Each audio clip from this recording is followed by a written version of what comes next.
Hi guys, how's it? Kia ora to my kiwi whānau, and good day to everyone else. First off, got to start out by thanking every one of you for subscribing. Know it's been a bit of radio silence this week. Just busy with the work. It's the holidays, and I am a delivery driver, so I am busy.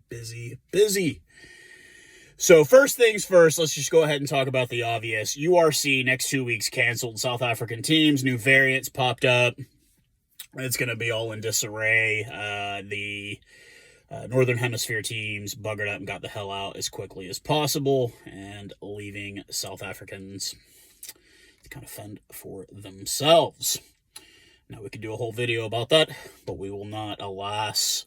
I will not go down that long, dark road right there. What I will do is talk about 2021 Springbok year in review. We'll kind of start at where it all started and kind of just go from there, talk about a few key things with the team, and maybe some questions that need to be answered going forward in this next year, 2022. So we will start off.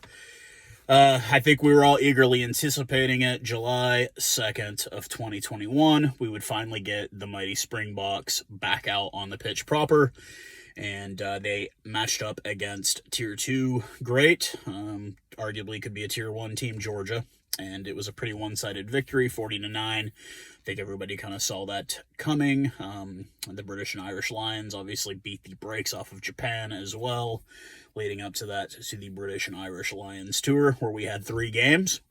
July 24th, we took a loss to the British and Irish Lions by a final score of 22-17. I think all the games were held at Nelson Mandela Bay Stadium. Week later, we flipped the tables on them. We end up beating them 27-9 in a very, very good game. And then the last game, which won us the series, was a 1916 victory back on August the 7th with Moni Stern, the old man who came out and won it for us, who had won it 12 years prior and won it again. So it was kind of befitting that he had done that again with his boot. Going into the Rugby Championship, obviously we had not participated in it in the prior year. They had done a Tri-Nations. I think almost all the games are in Australia. I think there might have been one in New Zealand or two in these, but it was all in Australia for the most part.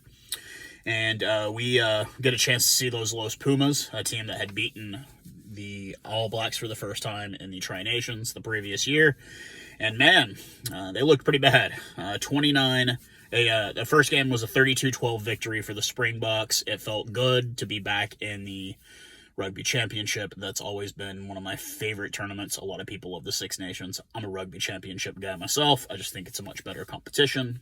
Teams are better, games are fun, yada, yada, yada, i.e., week later, we face off against the Los Pumas again, and we end up coming away with a 29-10 victory. Looking really good 2 weeks into this tournament.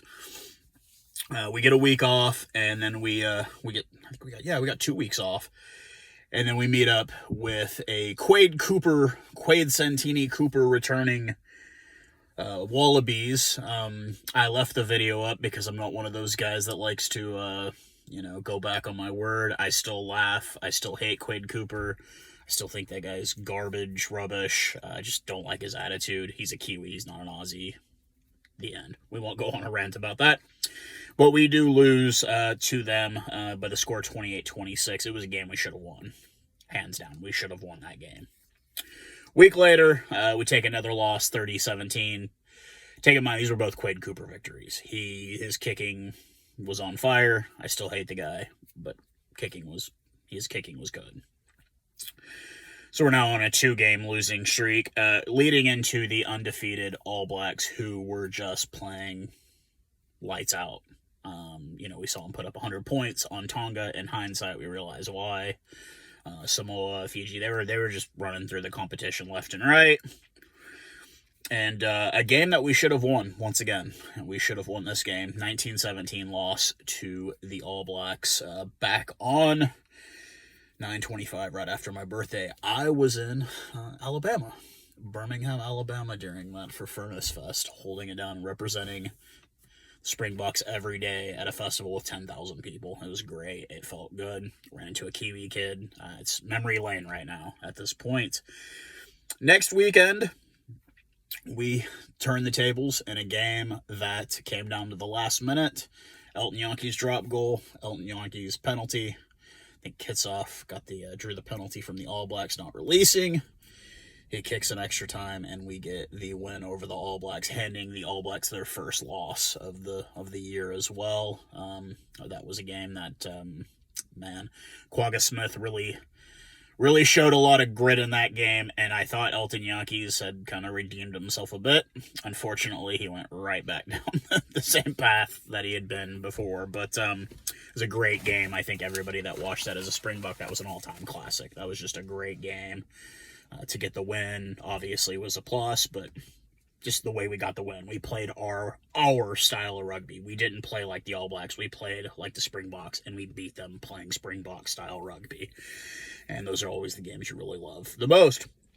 So we skip ahead a week later, we go into the Northern Tour, or actually a month later, we go into the Northern Tour, where we get a win 23-18 over Wales. Looking solid. I was very impressed. Wales was not the same Wales, obviously, without Alan Wynne-Jones, the injury ending his season. And, I mean, honestly, at this point, probably, if the guy suits up a couple more games, cool. But, dude, it's time to hang it up, man. You're getting injury prone. You got injured, playing against Japan, British-Irish Lions game. Your shoulder got dislocated. You ended up coming back for the last game, but it was still kind of like, hey, dude, take a break, man. Chill out. Very next week, we double up Tonga by a score of 30-15. Or not Tonga, Scotland by a score of 30-15. I was thinking about Scotland and Tonga the week before. Anywho, with I think they had 4 or 5 Safa boys on that Scottish side. Still a great game. Obviously, getting a win over another Tier 1 opponent is always a good feeling. And then we end the season on a sour note, obviously, with the loss to England just last weekend. Final score 27-26. Marcus Smith, God, that boy is a special talent, and if Eddie Jones is smart, he will keep him as far away from Owen Farrell as possible, because it's just like, you do not need that kid to turn into Owen Farrell.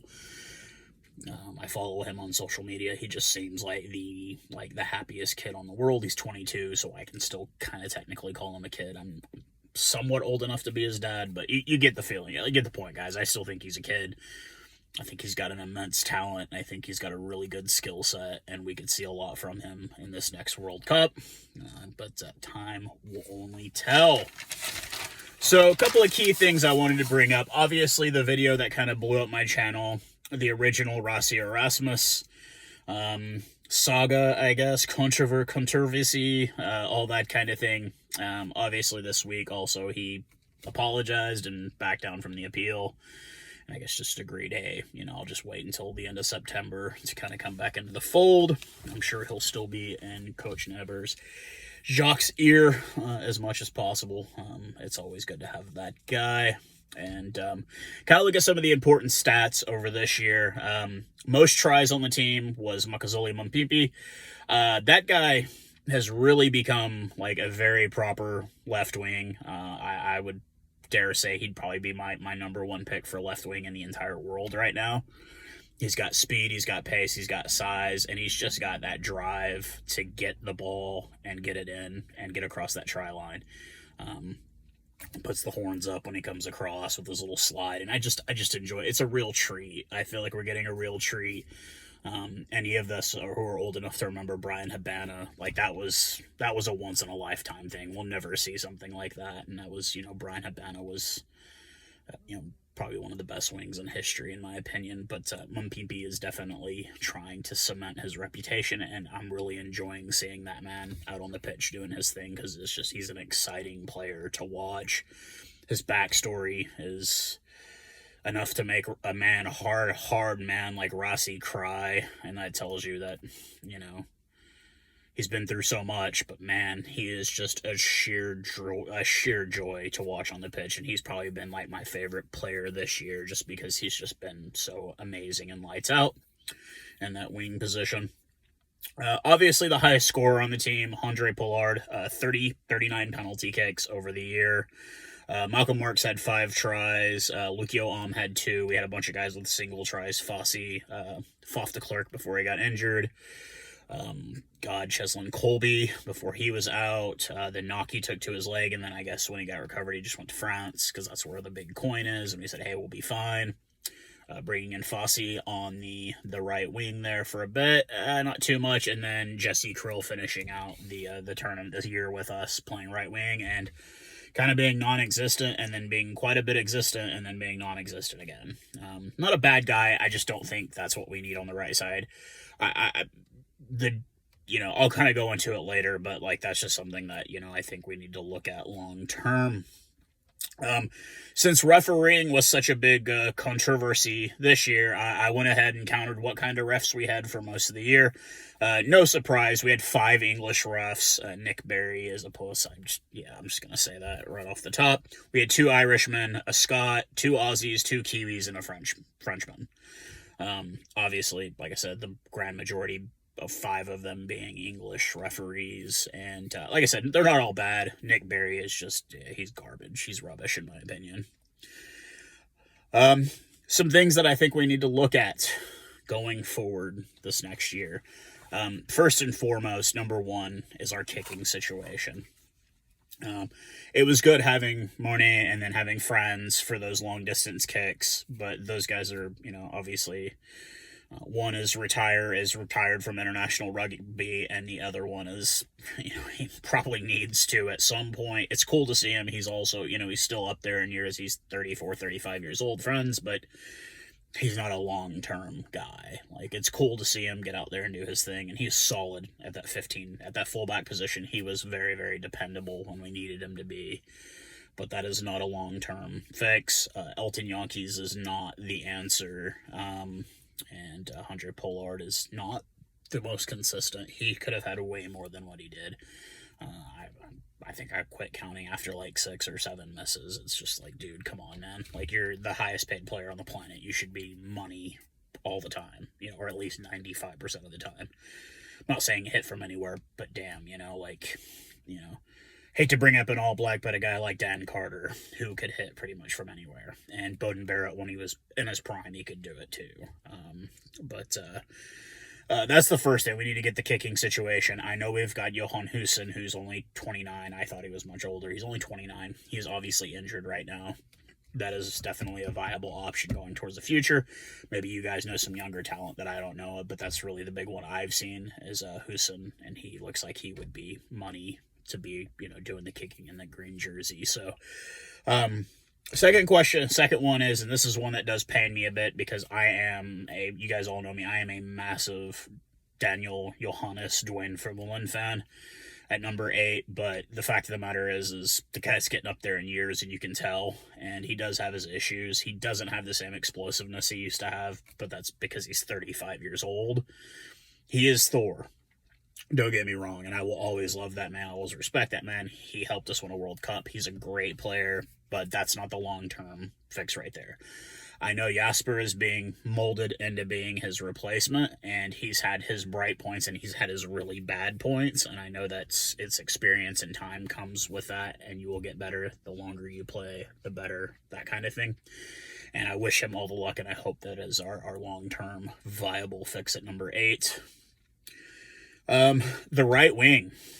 Yeah. Like I said, Mapimpi is great at left. I think we're solid at left. He's a young man. He's relatively injury-free. We've got a long-term goal with that. Cheslin Colby not playing after the British and Irish Lions series and a couple of the rugby championship games really left a really big gaping hole on that right wing.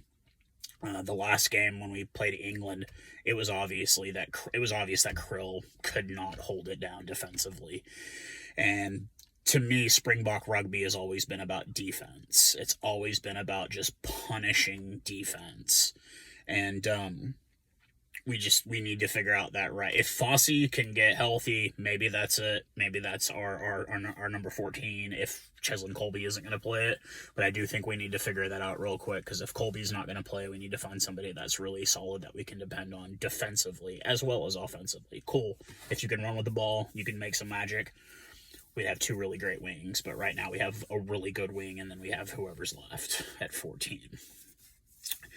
And then the last and final thing that I know we have to deal with, and it probably should have been a little higher on the list, but I didn't really think about it because Franz held it down so well, which is our fullback position, Willie LaRue. He is also getting up there in the years. That is not a camera glare. Those are gray hairs. He's not old, but he's an older gentleman.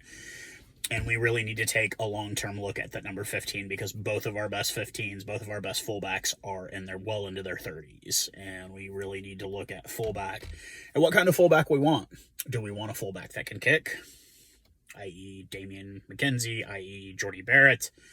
Or do we want a really good guy that can handle the ball, has a nice boot on him, but can also play really good defense? I do like that about Stan is that he can play defense. Like, he can make tackles. He can make key moments. He does have a little bit of burst of speed left in him still.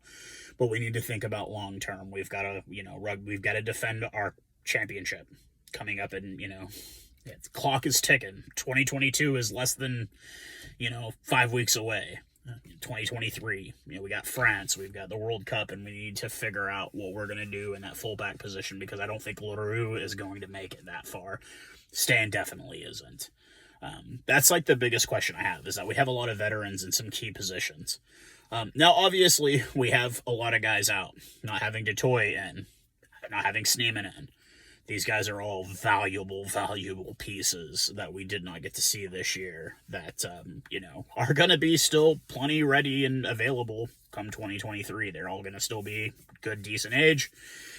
So we shall see next year when the internationals kick back in again. It feels so weird with all of it being over now. I know there's a couple of lower tier 2 games going on and stuff like that. I know the Babas played Samoa, which was basically half Australian, a couple of half Australians, couple Frenchmen, couple Safas, and that was it. I didn't get a chance to watch the game yet. I know Alan Ala'atoa was the captain for Samoa.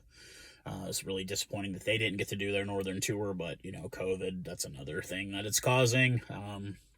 And one last thing, World Rugby finally making the ruling to where you can switch. I know it's going to be a bit before we see some of these guys make the jump. The biggest one I keep hearing is Israel Folau wants to play for Tonga.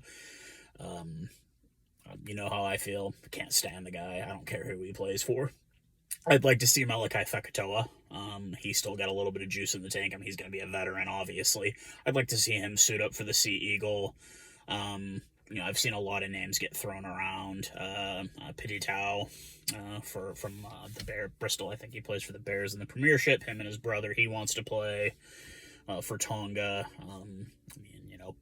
Don't think Patrick Tupolotu is probably ever going to be seen in a black jersey. Hey, maybe he wants to go play for Tonga as well. Who knows? The options are endless. I think this is great for those Pacific Island teams. I don't think it's really going to change anything, but I think it is going to be cool to see some of those guys that maybe have 30, 40, 50 caps for an Australia, New Zealand, England go and play for their home nations. It's just, I think if anything, it just, kind of helps those teams get a little bit more people watching because I know me, just like anyone else, we're going to want to see that. We're going to want to see, Malachi Fekitoa or anybody, line up for the Sippy Towel before a game is going to be cool.